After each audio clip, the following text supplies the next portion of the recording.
Good afternoon, everyone. Today's meeting is about discussing the appropriate methods for making lesson plans, especially focusing on effective objectives. So, let's cover four important areas, which are the types, selection, development, interpretation, and utilization of methods. So, shall we start with the types? Teacher Jella? Okay, sure. So when we talk about types, we first identify the kind of affective behavior we want to assess.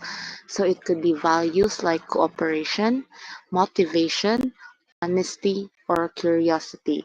So this helps us decide what kind of assessment tool to use. Maybe observation checklist, rating scales, reflection journals, or peer assessment. So the key question is what feeling or value do we want students to demonstrate during our lesson? So, for example, if our lesson topic is environmental awareness, our effective objective might be for students to show concern and willingness to protect the environment. That is a great start, Jella. So, how about the next step, which is selection? Teacher Carmela, your thoughts? Selection is all about choosing the most appropriate tool that fits the lesson goal, the nature of the behavior, and the learner's age and context.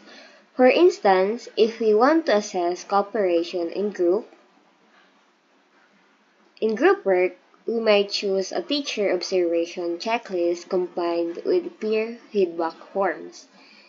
The chosen tool must allow authentic and expression be, be age appropriate and easy to use. We should also specify clearly how, when, and who will use the tool, whether it's the teacher, the students themselves, or their peers. Excellent points, Teacher Carmela. So, now we have Teacher Genevieve. Can you explain the development phase? So, of course, teacher Mark. So, after selecting the tool, we develop or customize it to fit the lesson and objectives. So, this means writing clear criteria that describe observable behaviors like listening attentively, sharing materials willingly, or encouraging group mates respectfully. So, the tool could be like a checklist or a rubric with indicators such as always, sometimes, or never. For example, in a group discussion lesson, our checklist might include lessons and response courteously. So this ensures that tool directly reflects the effective objectives we want to measure. Very thorough, Teacher Genevieve. So, now, Teacher Reisel, can you tell us about the interpretation and utilization? Certainly. Interpretation comes after collecting data from the tool during or after the lesson. We analyze patterns. Are the students improving? Which behaviors need more encouragement?